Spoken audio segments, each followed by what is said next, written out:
Welcome, everybody, to They Cast from the Coast. My name is Adam Miles, and I'm joined, as always, by Josh Lambert and Tim Johnson. What are we watching today, Tim? We are continuing the awesome series that is Wreck with the 2009 entry, Wreck 2. Stay tuned.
All right, Tim. Wreck 2, Electric Boogaloo. Give us the synopsis. In order to ascertain the current situation inside, a supposed medical officer and a GEO team step into a quarantined and ill-fated apartment building. So, continuing literally, like, within 15 minutes of the first movie, even though it's 2 years later, still 15 minutes after the first movie, a supposed, I like how that was actually very particularly worded, a supposed medical expert?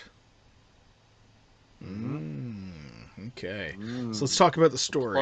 The plot thickens. So let's talk about the story here for a little bit, because this is where it really mashes up. For anybody who listened to the last episode that we had, one of the big things, the big positive that a lot of us really kind of touched on was the fact that this movie with the... Well, two out of the three. No, even Josh said that this Positive was a applied very... to all three. This did. The positive that applied to all three of us was the fact that this is one of those genre movies that mixed religion with science. You know what I mean? Yep. And it put it kind of head to head a little bit here. And this movie tends to take it one notch further with that, because the reveal's done and you can piece it together at the end of the first movie. But this one throws it right in your damn face the whole way through at this point. Like 10 minutes after this movie goes, the plot's even thicker, and it just kind of goes its own direction now. So, yes, so in this movie, following or during the events of the first one, they're preparing a SWAT team, and then at basically the end of what would be the first movie with Angela Vidal kind of being dragged away, at that time the SWAT team's being pulled in, and they're coming into the building now. So they're kind of dealing with the aftermath of what's already occurred from the first movie. So there's a lot of similarity to what you're seeing, obviously. There's familiar situations, bodies in certain places where they were left, and we have a whole shitstorm of blood and carnage to face now at this time, too. So the new characters that we're introduced to, obviously the very, very, very first one that we really kind of want to focus our little efforts on is the... what was it, Dr. Owen? Dr. Owen, yep. Yes. The priest. Basically, so he comes in as a doctor, but as it turns out, he's like sent by like the Vatican, or something like that. He's brought in by the churches, because with everything that was made relevant from the ending of the first movie, as it turns out, it was basically an exorcism that just never did anything. So now the church is getting back involved to say, this is spreading, this is getting out, we need to contain this, or recontain this, because they had apparently contained it the first time, and now it's time to recontain this. And we start to see some more aspects of this, because as the priest starts to give rites and starts to do his thing, it's almost like it tames the beast. Yep. All right. I mean, sure, fair assessment. I mean, it seems to tame the beast. So we have a couple of it's like a team of like 4 SWAT guys that are heavily armed, and they got the helmet cameras. And it's a little bit of a different aspect to it now because you've got like some picture-in-picture scenarios that happen showing like this guy's camera footage and that guy's camera footage and everything kind of mixing in. Um, I like the fact that now we have some guys with full out weaponry coming into the situation because now instead of just running for their lives, they start off just trying to figure out what the hell's going on in this place at first. And they actually kind of scour the building during the first like 10 to 15 minutes of the movie while they're trying to figure out what the hell was actually going on and help the doctor out, or the quote unquote doctor. And it genuinely gives us some of the first scares in the movie, like the kid in the ceiling. Yeah. Which in the first movie was always one of the big scares that a lot of people really liked because it was a slow moving scene. You get up there and you're looking around and all of a sudden the kid slaps the camera and it breaks the light. But in this, What the fuck is that little kid doing there? Yeah. Exactly. And then it's like in this one, it just elaborates on that even more because the kid is still around. But man, that's creepy as shit when you see like the whole caged lot of them up in the friggin' ducts work, like the duct work up there. Yep. It's like, what the shit? That's like some Silent Hill type shit going on up there, man. It's ridiculous. Definitely Silent Hill vibes. I got that. Yeah, like at the very first Silent Hill game where you got like the little kid type creatures that are coming after you. That's what it reminded me of, man. Totally. So the characters in this movie are unfortunately just more fodder. For the most part, they are thrown into the mix to die, but we eventually get reintroduced to Angela Vidal. So one of the things that I thought this one kind of fell flat on is the military guys. They just kind of, like you said, they're fodder. You don't even know anything about them. You don't know.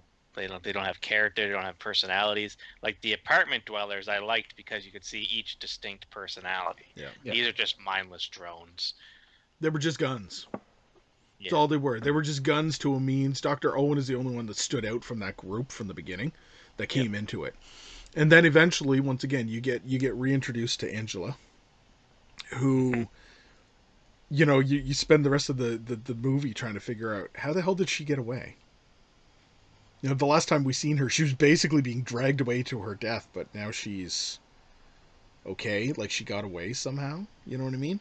So there's something shady going on there the whole time, and she's got that aspect to her, which is good because it keeps you guessing the whole time. And I gotta admit, the first time I seen this movie, I did not expect what turned out to be how she survived. I don't think anybody expected that what happened. No, it was a good scene though. It was very good, like, because you know it kind of shows and it times into how the first, like the second movie, first one ends and the second one picks up with them finding her basically, and she's laid out on the floor. But it was like that slug like thing, and that's how the demon spawn or seed. Yeah, gross. Yeah, it's kind of gross. Yeah, gross. So, I performed an experiment with this movie. Oh shit. Uh-oh. Go ahead, Josh.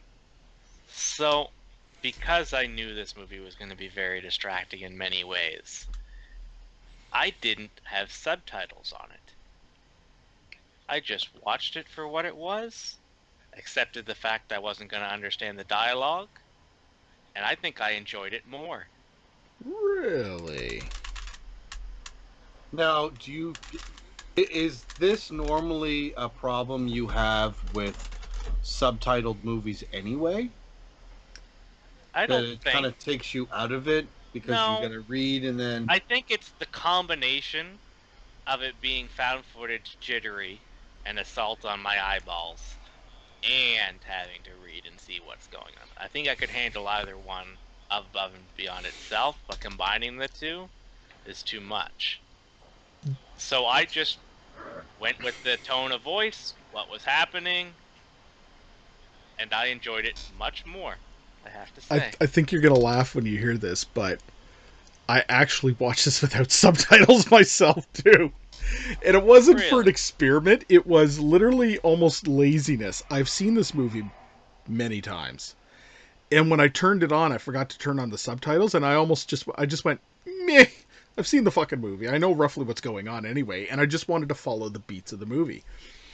And it's not uncommon for me to do that with a lot of subtitled movies that I've watched, many times before. Just let it go without. I've done it with like Pan's Labyrinth as well, which is another movie. Like I can enjoy the shit out of that movie without subtitles. It doesn't Absolutely. matter, Yeah. Yeah. right? So it's the same type of thing. So yeah, that's actually kind of funny that you say that because it literally I did the same thing. I didn't. I watched this movie as it was intended from a North American not understanding another language, and I watched it and ate it up.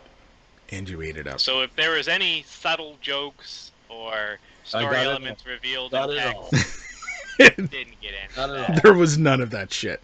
It's literally just a balls to the wall horror movie is all this movie really is. In the subtlety as to what the hell's actually happening, everything is very visually explained in a very well manner. Right down, like I said, to when it actually shows Angela and what happened to her. And when they don't trust her when they first meet her, and then you kind of see like a little bit of the back stabbing going on, and then you see like everything else occurring. Like there's nothing subtle about this. It's in your face as to the beats of this movie, so it worked well. It really did, without understanding it. So Josh, could you please tell us your notes on this movie so that we could understand where Josh is coming from? Okay. Okay. Okay. I will give you a portal into the mind eye of Mr. Lambert. The squinty mind eye. Yeah, you think my third eye is squinty too? Probably. It's the squintiest. Oh man, that's hilarious. This third squinty eye opens up on his forehead. But very little. Very little. That's all it's Very barely little. seen. Just a slit. Yeah. It's just a brow wrinkle. My first viewing of Rec number 2, August 16th, 2020 at 5:28 p.m. I have no subtitles on this version. That's fine. I have a feeling nothing of relevance is going to be said anyways, and this is kind of a neat experiment to conduct. Alright. So this film starts off right where the first one ends, okay? Recaps the drag-away scene, as I call it. Mm-hmm. And then we're full-blown into it. They're sending into the military. I said, okay, yeah, military going into this viral outbreak. And then I kind of had a realization of the scene. I said, there's an awful lot of onlookers for a viral outbreak. There's like crowds and crowds of people surrounding this place. Like, what's up with their military? Tell them to go the fuck home. But remember, a lot of them don't understand what's going on. Oh, well, Yeah, but the you don't know. military does. Not the guys that are being sent in with the guns. They don't understand that it's an outbreak of some kind. They just realize that there's a hazard to the situation. Well, then why are they wearing gas masks and going into a giant bubble? It's I being think they clearly know it's an outbreak. Well, they know it's some kind of biological. Yeah. But it's quarantine inside of the building, so they're just trying to avoid. Yeah. So they're. So the building's been quarantined. We don't know what's in there, so we're going to use our normal, regulated. We're going to wear a gas mask, and some of them have hazmats. Like that's all it is. I again, if this wasn't 2020, I would say people are smart enough to not hang around a biohazard. But here we are. Here we are. I'm going to the mall without a mask. The mask is a lie. Yeah. Well, this government's is a way of true keeping us sequel. down. Sorry, Josh. This is a true sequel. I have to give it props to that. I found out that this film took place 2 years after. Was it filmed 2 years after? It was 'Cause, filmed man- 2 years after, but it's supposed to be obviously the same Right, night. but this looks like it was filmed on the same fucking set, like ready to roll the next day. Telling Look- you, these guys are legit with their filmmaking. And this is what I said when we were starting to talk about this movie, like between ourselves. I said flat out, you could literally watch Rec 1 and Rec 2 and it's one movie. Yeah. One movie. I will concede to that. That is an accurate statement, I would say. It's very, very well worded. You're welcome. Who the fuck takes their mask off going into a biohazard zone? This guy's supposed to be military. Again, outside of 2020, it happens all the time. But these are trained personnel. This must have been filmed back to back. The set looks like it's untouched, which apparently it wasn't, which is really props to the continuity guys to make sure everything was on point. Mm-hmm. These guys are armed to the teeth. If they get ganked by some little kid zombie, I'm going to be real sour. The slow pan to build up the jump scare with no actual jump scare. Very well Brilliant, done. yes. It almost pissed me off. I'm like, you sons of bitches, my heart is racing right now, waiting for it. It was better than jump scare, I think. I think I built more anticipation up in that scene. It's probably my favorite scene in the movie. Especially because you consider that exact scenario happens with the first one, and it is a jump scare. Yep. Oh my fuck. I hate that every time a crazy effect occurs, and probably some really awesome makeup on zombies, the camera shakes around and you can't fucking see any of it. I said, oh my, the creature is on the ceiling. So I think that's the little zombie kid you were talking about. Yep. When he's just spider crawling up the ceiling, that was creepy. That was creepy, yep. These little bald-headed ones remind me of like those Nazi test subjects. You ever see those like images of like the black and white test subjects of like sleep deprivation the Nazis did on people? Oh yeah. Yeah, they're creepy. Yep. They blast the shit out of the ceiling. Love it. The thing goes up and they just start blowing holes into the ceiling. Yeah, they're not taking chances. No.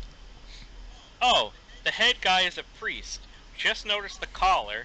Not sure if this is something that was supposed to be revealed or if this is just something that happened. So, I guess initially you don't know he's a priest, or correct. You're not supposed to. Okay. He's sent in. He's sent in as a medical expert. Like that's what they know, is that they're bringing a medical expert in. Kind of like in the first one, there was a guy that appears in the hazmat suit. Right? It's the same type of situation. They're sending in a medical expert, but this time they're sending him in with guys with guns to make sure that he comes out alive. Basically, is what it's supposed to be.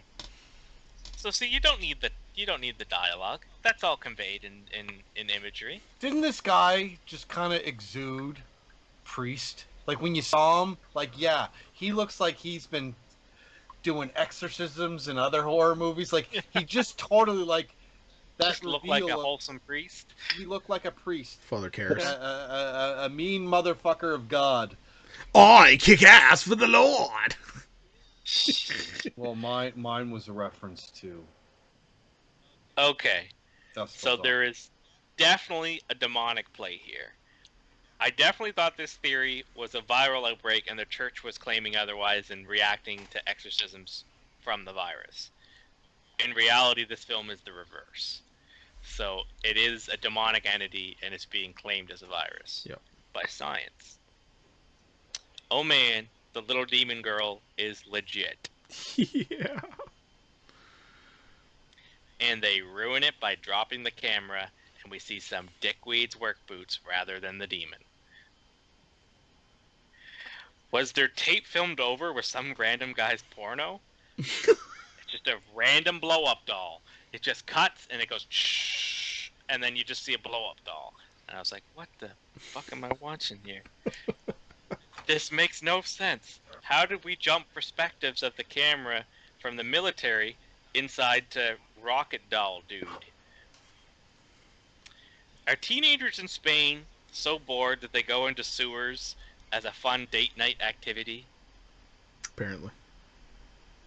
So all these poor mofos from the first film could have just climbed out the drain pipe and escaped? Yeah. They got in pretty easy. And they were like looking all over, saying they had to go upstairs to try and get out. Sucks for them, I guess. Yep. That slap. There's just a scene where the guy just hauls off and slaps. And That was brutal, man. Once again, good Foley work on it. Yep. Oh yeah, excellent Foley work. Man, they really like the visual of someone falling down in the middle of those stairs. And I get it, it's pretty cool. But they've used it like 3 times already, and we're on the second movie. Battery symbol in the corner tells me the camera is gonna die as soon as shit gets real. Seriously, why does the camera get dropped so much in found footage films? It's been dropped 8 times already, and we're like 20 minutes into the film. Yup, the camera dies when shit starts getting real. Lame. Foreshadowing. Yeah. Duct tape that little demon fucker to the chair. The black eyes effects are excellently done. Sped up demon talking in tongues was really cool. When he starts like doing his rites and puts the cross on him and he says something and it's like sped up a little bit, it's very unsettling. Mm-hmm. Gross demon naked lady is gross and naked. You fucked up, bud. Your radio. You fucked up. When they have like the T-Rex moment where it's like, don't move, don't make a noise, and then his buddy's radio just starts going off. Or yeah, like, yeah. You done fucked up. Yeah. And then they blew her head clean off. I really wish that they didn't use this the green what was it, night vision. Yeah.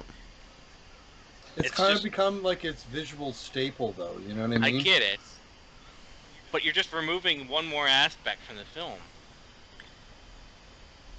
So Josh needs all aspects. Apparently. I do. That's like just immediately switching. If you're just watching a movie and halfway through it switches to black and white for no reason, you wouldn't be like, what the fuck? Where'd all my color go?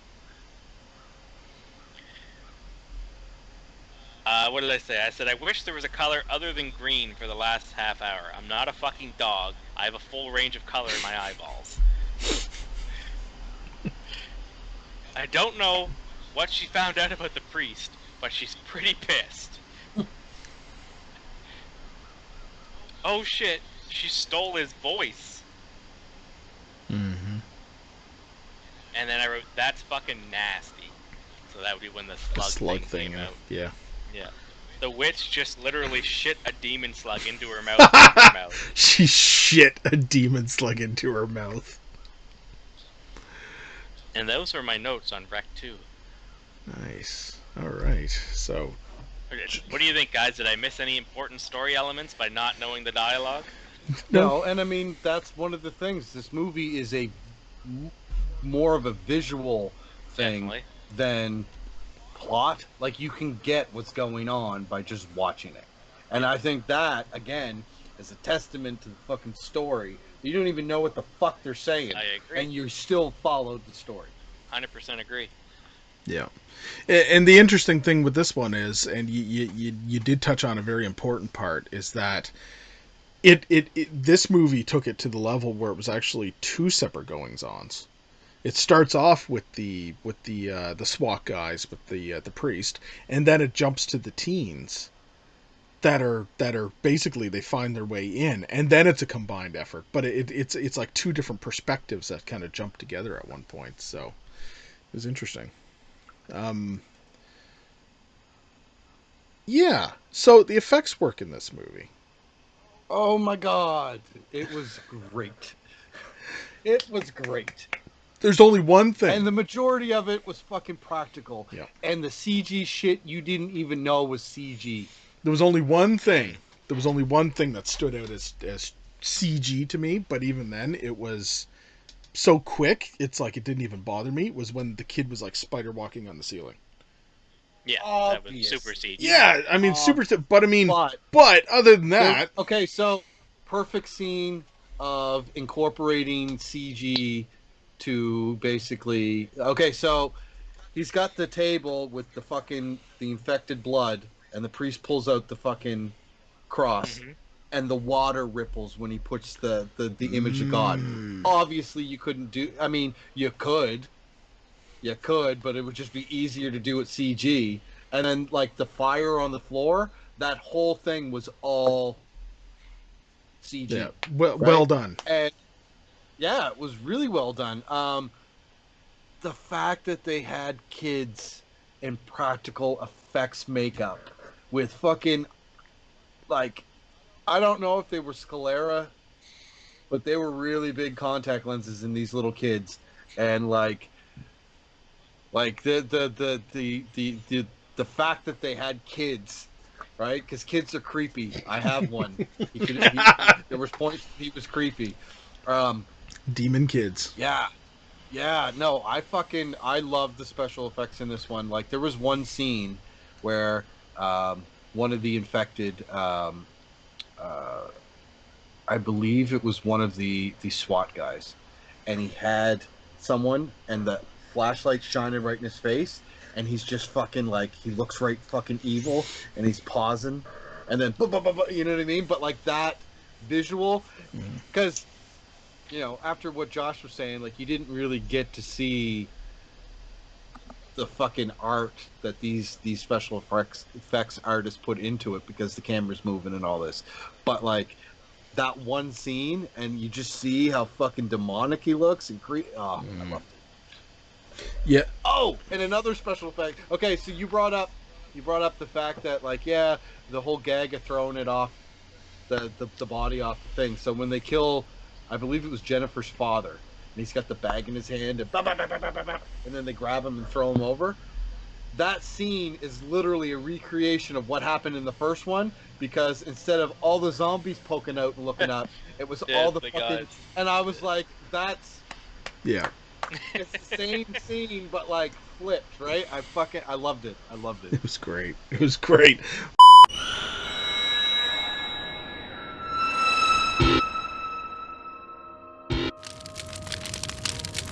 Hey guys, I'm Felissa Rose, Angela from Sleepaway Camp, and you're listening to They Cast from the Coast. Yeah!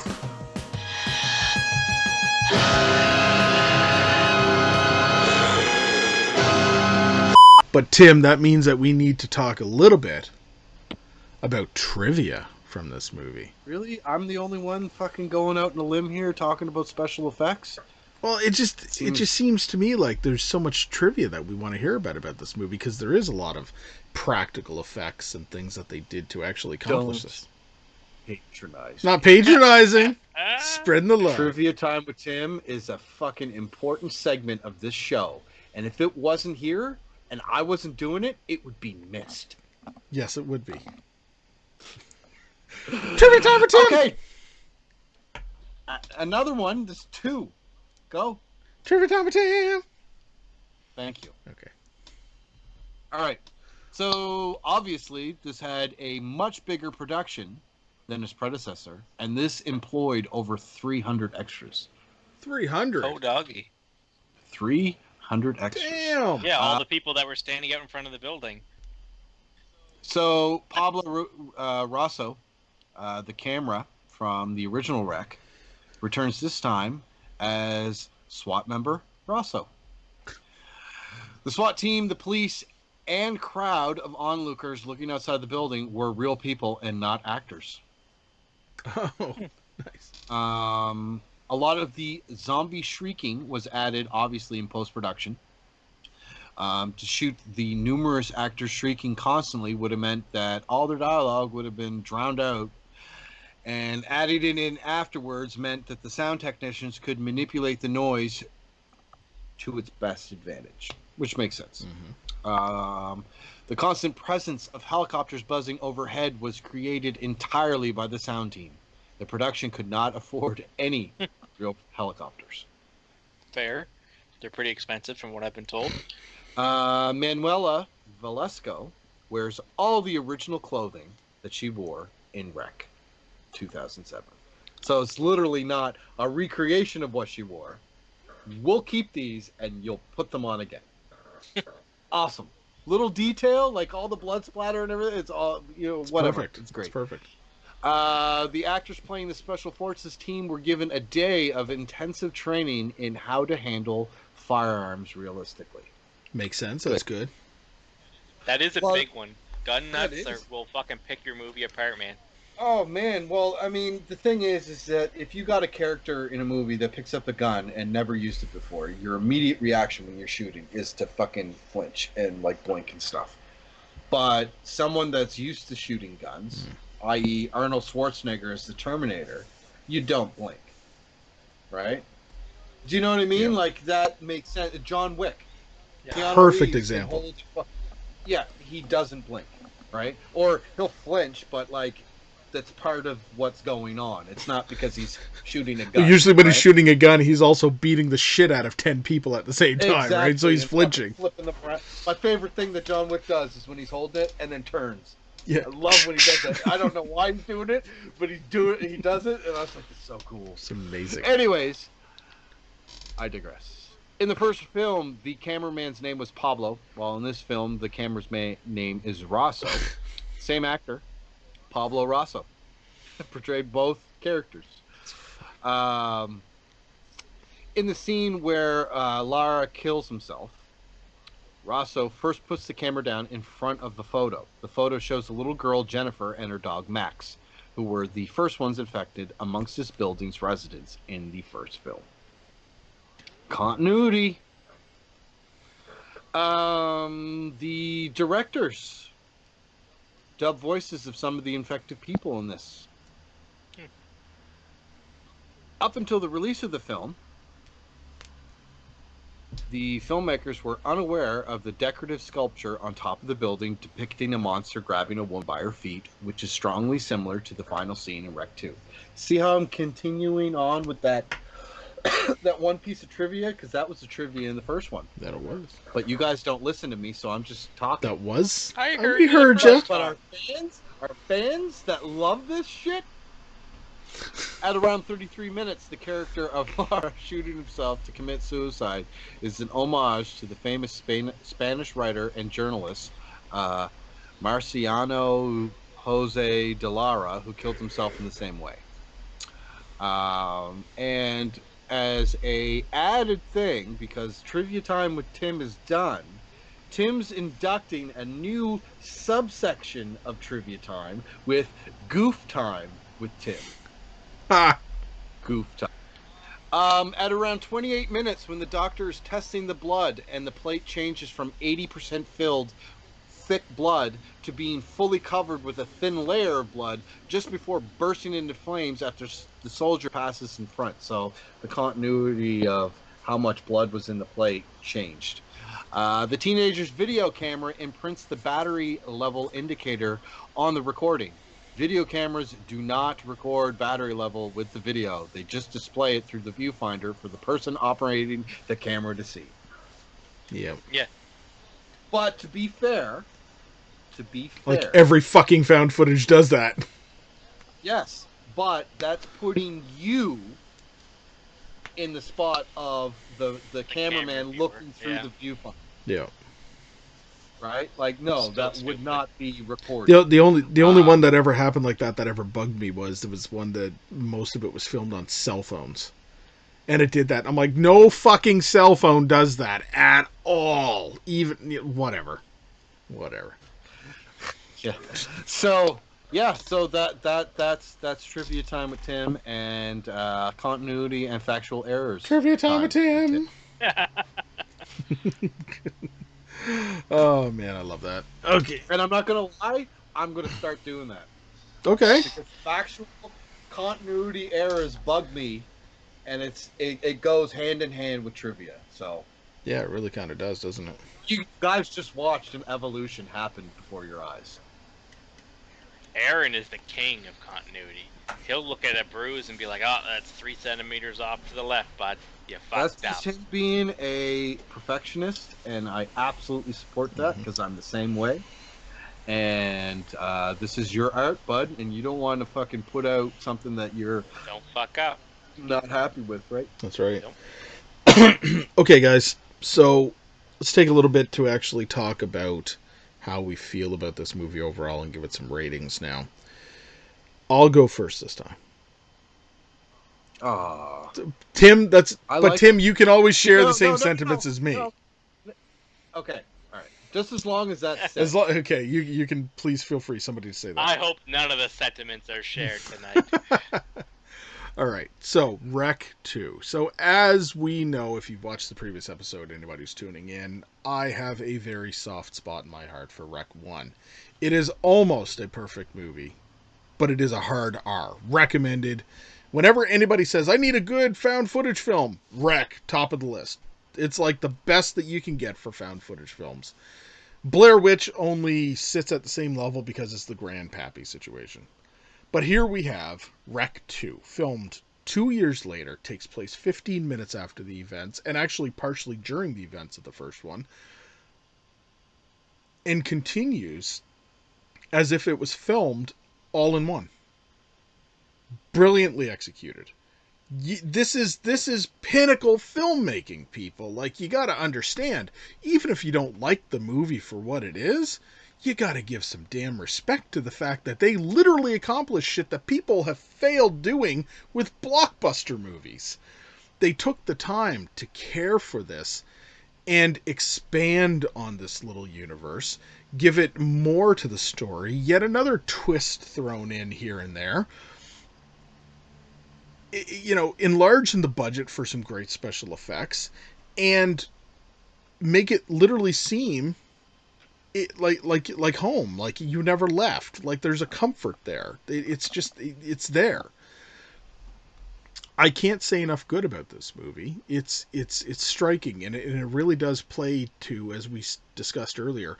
I watched this without subtitles, so I could just watch the beats, and it was a lazy thing. I didn't want to turn on the subtitles, but you know, I watched the beats, and the movie still played well to me. Josh did the same thing, and he understood.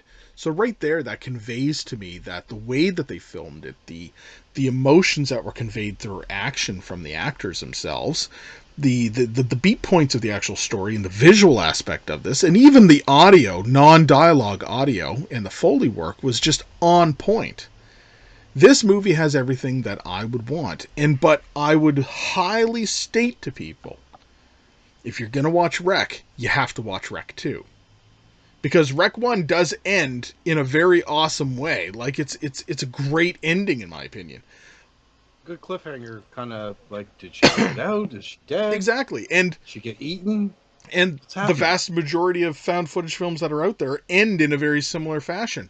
However, this movie gives us even more to go with and wraps it up nicely. Like, if they never made a part 3, I would have been very satisfied with just the first 2, in my opinion, because it created a complete world to me. That being said, I find very little wrong with this movie, except for, you know, the obvious that found footage is kind of becoming blah, blah, blah, passe. But when you look at it compared to other portions in the genre, this is still pinnacle. This is still top. This is the best that you can really look for when it comes to these types of movies. With that, I sit at the very same position that I had with Rec 1. This is R. It plays really well to Rec 1. It's literally a continuity thing. The whole movie is together. It is the equivalent of Rec 1, continuing the storyline, perfect in every way. Tim? Ooh, I'm next. You are next. Okay, so yes, Adam, I do share many of the same sentiments. But Rec 2, you're right. You got to watch both movies, and I watched both movies back to back, which I've never done. Right, with this current viewing, I'm a huge fan of Rec, as I said in the original our previous episode, and I'm a huge fan of the Quarantine as well. I found Quarantine to be able to watch it in English a little bit, easier to digest. I love that Rec 2 starts immediately after the first one. I love the continuity, all these little things. Like, Josh, you said it yourself in the mix of our conversation. Did they not film this back to back? No, this is 2 years later. And the fact that they picked up on all these little things of having Angela wear the same clothing, and apparently some of the actors from the first one are back as zombies in this, which great. That's great. I like that they took what was established in the first movie. So like the whole idea that like the virus was hinted at, and I like that they kind of like moved more into like the mythology, the world building behind it, and like expanded it. Like this is, in my opinion, how you do a sequel. Not necessarily like this is the best movie ever and blah blah blah blah blah, but this is what a sequel should be. Like it's taking what you did in the first one, recreating it in the second one, but adding more to it. You know what I mean? Like expanding it, taking it further, and I feel that this movie did it. I like that they came up with a creative way of having the cameras there. That's one of the things that always bugs me about found footage is if you want me to emotionally be invested and actually be immersed in this movie, why do these characters have their cell phones out? Well, the first one, it was a TV crew. That makes sense. Film everything. This is some crazy shit. The second one, it was the same thing. We're SWAT guys with cameras on the sides of our fucking helmets. Film everything. This is some crazy shit. Right? So I like that they built an in-universe reason why cameras were rolling, and I feel that a lot of found footage doesn't do that. And if they do it, it's a really lazy, lame version, like Paranormal Activity. Oh, we got ghosts. We don't want to film it all. Shut up. I guess the biggest problem that I can say with Rec 2 is that the characters in the first film were developed and memorable, and they all had their own personalities. But you don't get that with these new ones at all. I feel that it's more about what's going on than the people it's happening to, which is fine, right? It's fine. Like, we get to see these people get killed in cool ways and all that kind of stuff. I did mention earlier that I absolutely loved that some of these gags that they did in the first one came back in the second one, but they did it a little different. I love when horror movies do that. Like you see that a lot in like Friday the 13th and Halloween, Nightmare on Elm Street. Like they return to gags that were great, but they changed them a little bit, and I'm glad that they did this. As far as the found footage aspect, I found that this movie was a little more shaky than the first one, and that could be to the fact that like the cameras were on the heads, whereas being held. That kind of bugged me, but not enough to be all Josh about it. Right? And I don't mean that as an insult. Like I'm not one of those people that like, oh, that's a found footage, I'm out. If it's a found footage done in a creative, original way, i.e. Grave Encounters, I fucking love that movie. This movie, The Blair Witch, like those movies to me were done well, but like there's so many other ones that are just lame as fuck. I lost my headphones. Yeah. Okay. This movie's not as good as the first one for those reasons that I stated, but it is absolutely like a worthy successor to the original. The world building was great. The special effects still top notch. And just the whole atmosphere. I love this bumbling through this fucking like dungeon and you don't know where the fucking monster's going to come out. Like I love that. It's one of my favorite things about video games. Like I love that shit. I'm also going to rate this a fucking R because I feel that this is, if you like the first one, you'll like the second one. It's the same movie. It's very, Josh, don't get mad at me. Don't do it. I am. Don't do it, Tim. I'm going to Don't say it. I'm doing it. What they did with part 1 and part 2 is very much in vain. In vain. The spirit is there. As they did with Evil Dead and Evil Dead 2. Only they didn't take the first 10 minutes of the second one to remake the original somehow, No. Hey, He's gone. He probably I love can't that hear all we me. can see is He's Josh's worn down leather chair where he basically sits back from watching us movies. So Adam, I'll tell you, because Josh is gone. This is no way, any way, shape, or form can hold a candle to the majestic Evil Dead franchise at all. No. But I feel that in its filmmaking of basically taking a group of characters and expanding on it. Yeah. Hey, you just missed my little thing that I said. You did. He'll watch it in the You replay did. when we release the episode. He says lots of love Yeah. to the Evil Dead movies. That's all you need to know. Oh my God, this movie does not.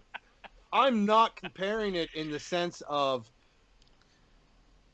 nothing can hold it. No, this doesn't hold the candle to Evil Dead. But what I'm saying is the way that they approached it, and the way that they filmed it, and the way that they went about producing it, reminded me how Evil Dead 1 and Evil Dead 2 is essentially can be looked at as one movie, right? This is the same. It's not the same as Evil Dead, Josh. Look me It in had the a eye. reel-to-reel recorder in it. That means it's the same movie. No, but I What if Rick is the I give Spanish Evil absolute Dead? credit to the filmmakers of this. They made a sequel and it was pretty good. Okay, I'm just gonna say it. I'm gonna piss off Josh even further. What if this is the Spanish No, it's Evil not. Dead? No, What if that was Oh like my God, Professor what if Nobi? the Jedi- What if that was Nobi on the friggin' recording? Stop this. Stop. Josh's little squinty-eyed boner. Bing! No, I all of a sudden love this movie. no. Fake Fake news. news. Very Trump. All right, Josh, give us your report. Yes, sir. You guys keep saying this is a worst movie. I think every bit about this movie I enjoyed more. I don't know. I if it was my I little never said this was experiment worse. or I said what. this is like the same movie. You know This is what, just though? as good. I absolutely feel that it was your little experiment, and I'm You glad that the results worked out because, again, like I said earlier, that's a testament to the filmmaking. If you're able to get the story without any fucking dialogue, Definitely. awesome. And you followed it. I'm assuming you knew what was going on for the most part. Like I said, I seem to have nailed all the important plot You points. did. Yeah, I really liked that this movie took a more spiritual turn, and it became less of a zombie movie and more of a demonic movie. Yeah. I loved the visuals that were very video game-esque, right? So the Silent Hills, the corridors you're going through, you're trying to figure out what's going on, where's the monster. The place where it falls flat was probably the beginning with those military guys. Like I said, they're just drones with guns. It did give us an opportunity for these guys to blow the shit out of some stuff, which was pretty cool. But we lost all of the good stuff that comes with character development. I don't know, guys. I like this movie more than the first one. Definitely. I have no interest in rating this shit. I feel somewhere's in the middle between good and pretty good. And I do like it more than the first one, so I'm gonna settle with pretty good, based solely on the fact that I enjoyed it more than the first. With this being said, it's still jarring to my little squinty eyes. I don't need to watch people's feet and the camera jiggling around all the time, and it just feels like they're abusing the system they have. Abusing the system. They're like, you don't need to drop the camera 8 times in 20 minutes. Real people don't do that. Yeah, Nobody real does filmmakers don't do that shit. I could give a camera to a 4-year-old and say, okay, now don't drop this and just film. They're not going to drop it 8 times in 20 minutes. It's just excessive. Okay, fair enough. Josh, I'm very happy to see that you're starting to turn to our side. Maybe with some subsequent viewings? There will no be. There will be You no wanna know what subsequent I think you should do, though? I think you should wait and then revisit Rec 1 with no subtitles.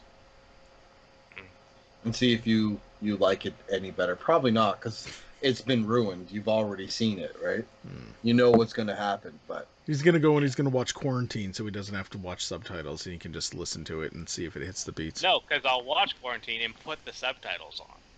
It's the combination of subtitles and not knowing the language. Because I always watch TV with subtitles, because if I don't hear something, I pick it up with the subtitles. yeah. I've gotten used to watching things with subtitles too, because the wife has some hearing loss, and it's the same thing. I for some reason I watch like everything with subtitles now. Anyway, it's Yeah. Is that because Adam goes around the house like yelling about shit, This coffee is shit! honey. Poor I'm Mick. trying to Poor, watch the poor TV. Shut up. Shit. Love you, dear. Okay. All right, gentlemen, that was a good discussion. I mean, you know what? Ours from Adam and Tim here and Josh PG. We've turned you around a little bit. Let's see what the future holds for the rest of the series, because we will do part 3 and 4 next. I guarantee it. So thank you very much, everybody, for tuning in. Check us out on Facebook. We produce content every week now. Misunderstood Art Company. every week now. And we're also on YouTube, where we also produce the same content. So, Misunderstood Art Company on YouTube. Like, subscribe, share, tell everybody about us. We're also on all the major podcasting platforms with audio versions of these shows. We have Google Play, iTunes, Spotify, to name a few. And we're also on Patreon. Open up your hearts and your wallets. Buy Tim a coffee, because that's what he runs on, is caffeine. And I need another one. we know. We see it. And until next time, John.